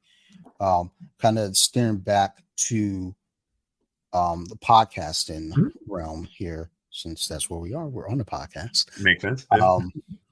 So like with the podcast right now, so you say you started the first episode came out October 31st, 2022. So coming up on 1 year. Yep. With the podcast right now, so when you started it, did you have any kind of like ideals, like where you wanted it to go? You know, just like what were your hopes with it? And if you had any, you know, kind of ideals of where you wanted it to go and what direction, did you get there, or are you still kind of working in that direction? I think that made sense. I'm not sure if the question made sense. I think you know, obviously why anyone does anything, I want to make billions of dollars doing it, for sure. Now, I think it really started as like me and Mike just, you know, it gives us an excuse to hang out, and 100%. It's like it kind of like forces us to almost hang out, which is nice. But then I think, you know, if you're doing anything, like for me, it's like if I'm doing anything, I want it to be good. That's just how I kind of roll, I suppose. But like, so I'm like, okay, here we are. What are our goals? What are we trying to do with this? And I think we are trying to establish those goals. I mean, right now we're just trying to build listenership, build engagement with, you know, people, grow our social media. Why or what the end goal of it is, I don't think we really have an end goal of it, besides just build and have more listeners, have more engagement, and build our socials.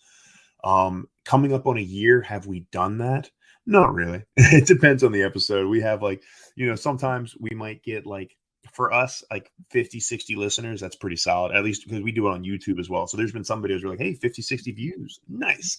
Others where it's like, hey, 3 views. Oh, you know, so it's like kind of in that. So I think it is just like trying to keep building it and trying to go. We've played around with the formula a little bit too, of like some of our episodes were a little too long because I think we were getting a little too in the nitty gritty of explaining the movie, which, and we're not necessarily we're not like a high production with like when we're doing summaries. Like at some point, I think it would be really cool to actually have like clips inside the podcast as well, like audio clips. That'd be really cool. We're not at that point, so where we give a spoiler free review, which I think that is sometimes where we get our most engagement is spoiler free review. Then we give backgrounds. We talk about like Rotten Tomatoes rating, budget, the actors and actresses that are in it, director, and then we do like a summary where we like talk about certain things. And I mean, I think some of the stuff we say is pretty funny, but it still like relies on us to like give a play by play of the movie. And I 100% hear that too much play by play of a movie you're not watching and just kind of listening to two people like summarize a movie. If it gets too granular, that's way too much. So we're working on making that more concise, like a little shorter. And then really, especially now, is like has been more like me taking those clips from social media and putting them on our social media of like, I always try to do like, because sometimes it's easier. It's like, what's Mike's ranking of it, 0 to 5? What's Edward, my ranking of it, 0 to 5? And then like 2 to 3 funny little segments or clips that usually show Mike and I laughing and enjoying each other's company. Because I think that's one of the biggest, like, we enjoy hanging out with one another and we want our listeners to be able to see that and feel that when we're doing it too. And I think that's kind of like part of our draw is like, we like creative stuff, we love movies, and we like each other. So it works out. but to answer the question, we're just still trying to keep it growing and get more and more listeners with it. And I think part of that's going to be of like more engagement, social media, more putting it out there. And then just, I think having our catalog grow because, if we ever do get more popular, people can also see that, hey, we've been doing this for a long time. It's like for a year. So we have that backlog of everything too, for people to check out and show that we've been doing it. So yeah. One of the cool things also about having that backlog is people can see the growth. Like if you listen to episode 1 of Off the Mats podcast, holy shit, it's I had equipment and I didn't even use the equipment. I used my phone. I just explained this probably last episode, how I sat there like a dummy. Actually, no, it was on Columpton. I explained it.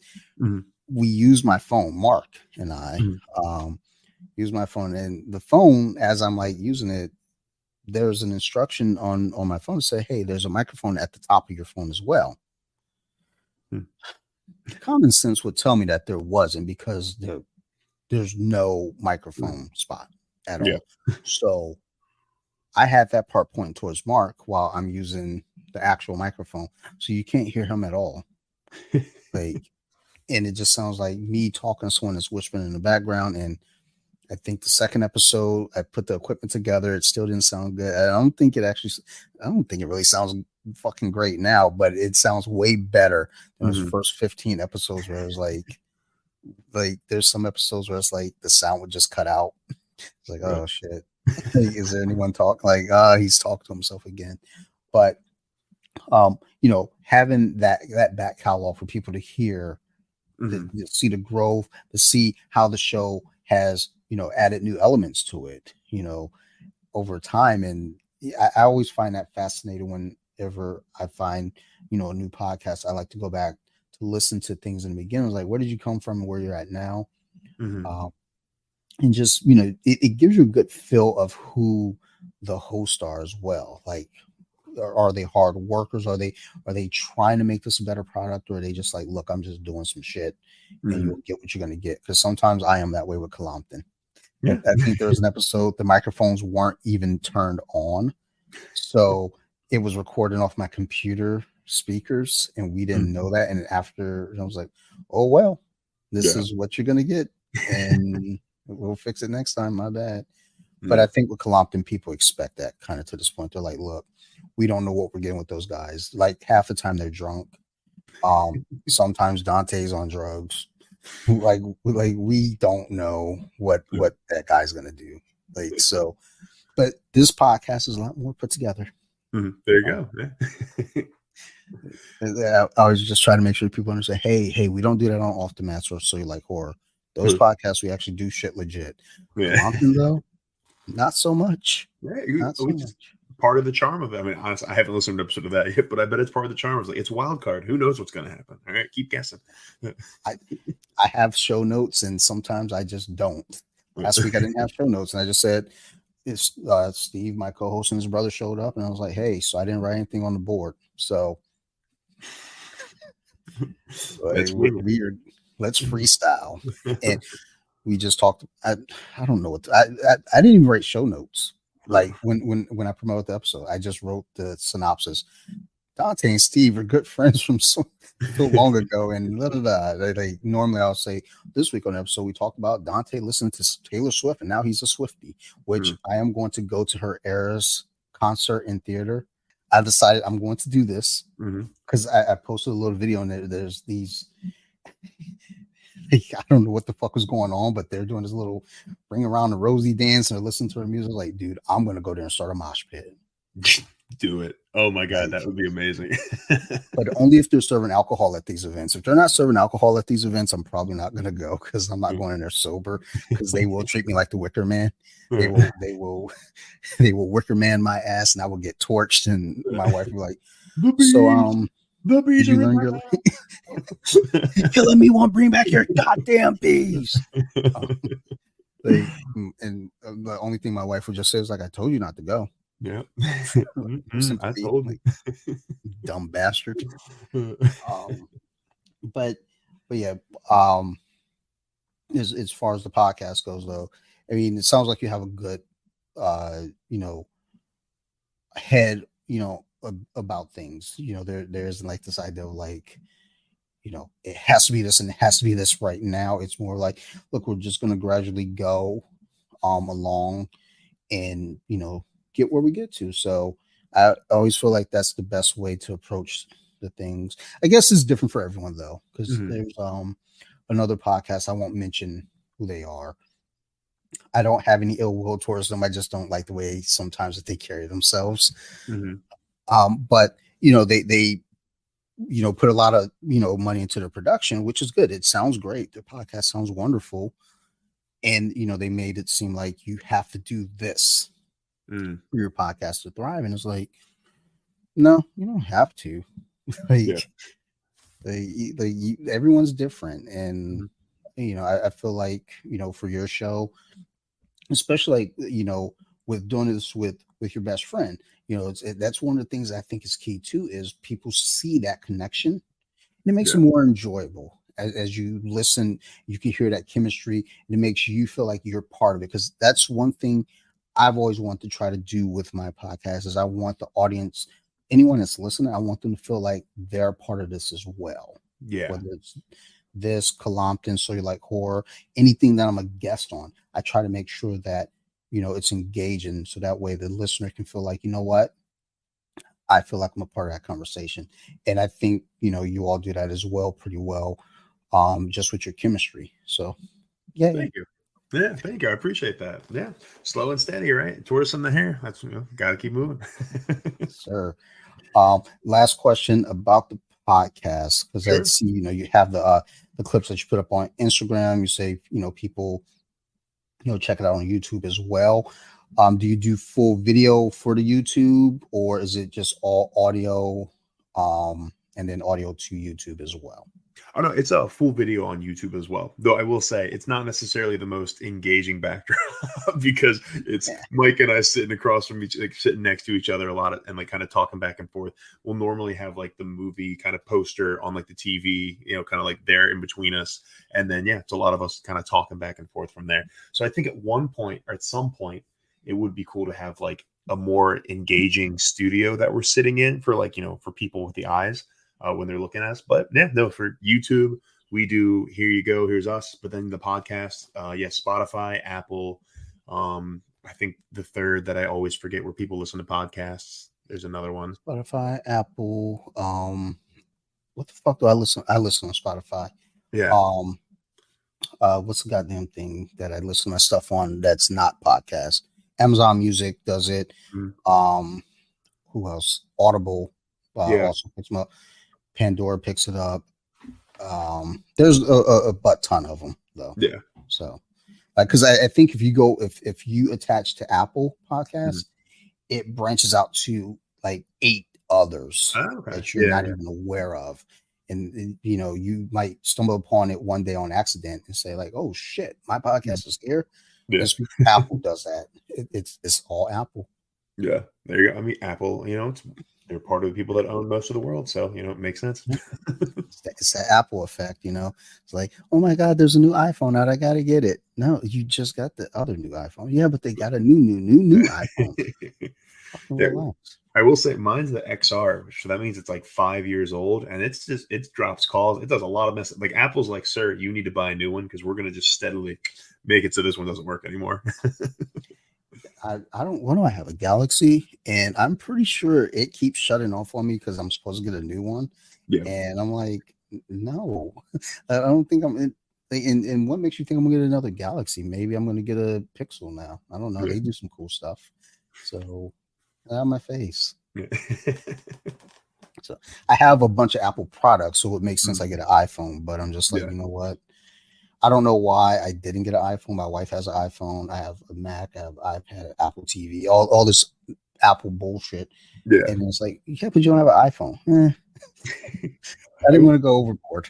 Yeah, well, I mean, I got my Mac because, like, just from like basic edit without any additional software, like the basic software that a Mac has, like iMovie. I use iMovie to do basic edits for my stuff, like the preview function. There's just like basic software on Mac is light years ahead of anything on PC until you have to like pay for it. But then, and I don't feel like spending $300 a month on all the Adobe products and all the actual editing products. I'm like, Mac works for me. And since I have a phone, it is super easy of like, oh, I can just airdrop stuff to my computer or just like text from my computer. I'm like, oh, that's nice. I like that. That was the same thing with me. A friend of mine sold me a Mac Mini years Mhm. ago because he had gotten a new one and he had just bought the other one, but then the new one came. I was like, I get the new one. I was like, well, I'll take Yeah. that one.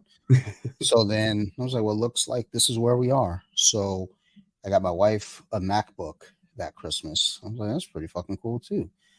Mhm. But I got this Mac Mini. And then when it came time to get kind of back to computing and doing stuff, I was like, well, look, let me go ahead and get a MacBook. Because most times I would have desktops and Mhm. meaning I have to be stationary. So now that I have the laptop, it's like, oh, I can do my podcast from up here.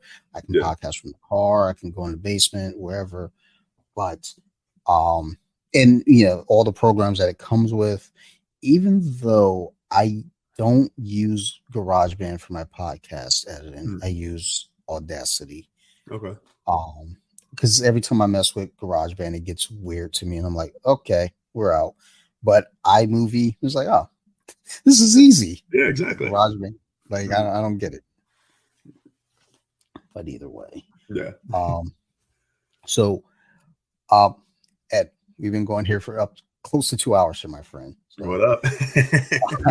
I have 7:30 training in the morning too, so it's So it was like, oh my God, yeah, it's about to be 11 o'clock here. So let's go ahead and wrap this up. absolutely. Thank you for doing this. Of Thank you for course. making the Thank you for having time. me. No, I'd love to have you back on again. Now that we've got the pleasantries out of the way, it's like, okay, we call back up. Now it's time to like, look, we got other podcasts. Get on these joints. Let's all start talking. Let's talk movies. Let's come back on here, talk more jiu-jitsu. Let's get your co-hosts on here. Let's all have a big old party on here and just have a blast. Hell yeah, man. That Um, sounds great. Before we get out of here, do you have any shout outs or mentions that you want to drop? Yeah. So again, my podcast is Ramblings from Two Meddling Kids. You can find that anywhere where podcasts are. So yeah, follow us on YouTube, Ramblings from Two Meddling Kids. If you want to follow us on Twitter and Instagram, it's Two Meddling Kids. If you want to follow me, I'm Ed Hunt 77. Feel free, like also from my comic, that's hunt.comics. I'll make sure to pass on the Global Comics link. Issue 1 is for free online. I just want people to read it and check it out and, go from there. So I'll make sure to pass that link on to Dante, and that'll be great. I'd love to hear everyone's feedback on it. Also, I mentioned I do real estate too. I do in the DMV. So if you have any needs if you want advice on your specific market, so I'm DC and Maryland. I have other people on my team in Virginia. So if you want advice on the market, I can help out with that. If you need some phenomenal contractors, I can help out with that, or some phenomenal lenders. And anyone listening, no matter where you are, Compass is my brokerage. We're nationwide. I helped people buy and sell a home in Delaware literally this week because I connected them with another agent. So if you any needs you have anywhere in the country, I can help out with that. But yeah, Hunt Comics, Ramblers from Meddling Kids. I do real estate. What up? And if you ever come to DC and you train BJJ, come to Beta. We have lots of open mats. Would love to roll with everybody. That's kind of when I travel places now. I try to get to an open mat or two. Always fun. Awesome. See, I said at the beginning, this dude, people say, Dante, how do you do so much? I don't do shit. Like Ed does a lot. Hey, this dude is everywhere. So, like, I'll be sure to get those notes, those links in the show notes. Sounds good. And as always, to everyone listening, thank you. If you have any questions, concerns, criticisms, always feel free to reach out to me. You can find me at bjj.wiki on Instagram, Off-the-Mats Podcast on Instagram. You can even email me at offthemats2020 at Gmail. People have been doing that recently, and I've actually been answering them. I'm not scared anymore, so go ahead and email me now. But yeah, reach out to me. Anything you need, let me know. Want to be a guest? Go ahead, reach out. We'll talk. We'll figure it out. We'll make the schedules work. I want to give a big shout out to my crew over there at Nerd Rage Radio. I know I've mentioned them a whole lot this episode, probably more than any episode ever. So, Bobby, Chris, Joe, Marilyn Phil, Ricky Ticky, Raul the Machine, all you fellas, thank you. If it was not for Nerd Rage Radio, I would not be doing podcasting at all. That's where I got my start. I had to branch off because sometimes I think my ideals are a little too different. So I had to make my own thing. But thank you, fellas. Appreciate you. And y'all go listen to their podcast as well, Nerd Rage Radio. You won't regret it. Also, I want to give a shout out to another podcast I've been working with lately. Now You've Made It Awkward. Shoki is the host of that show. He's one of the hosts of the show. He's been on here with me for an episode of Off the Mats. He's been on a couple episodes of So You Like Horror. So go check out that show. I think I've been on the last 3. So I'm not really sure what I was talking about, but if you want to hear me ramble about nonsense over there too, if you can't get enough of me here, go do that as well. And last shout out here is to my other podcast, So You Like Horror. If you like scary movies, go check it out. We just dropped the Exorcist episode as of now when this episode comes out. While we're talking, it's being edited. But the Exorcist Believer episode is up and ready to go. Go check it out. Shoki, who I just mentioned, he and I actually saw the movie. We discussed our good, bad, and ugly and gave a score on the movie and just kind of talked about some of the details there, what we liked, what we didn't like. So go check that out. And also big shout out here to my guest again, Ed Hunt. Go check out his properties, go check out his content, and then come back around because he's going to come back around as well. And we're going to get all caught back up and reacquainted. But otherwise, as always, I love you guys. Thank you so much for the support, everyone. You guys keep listening, and we're definitely going to keep making these shows. Thank you, everybody, and bye. Cool. Thanks, y'all. Bye.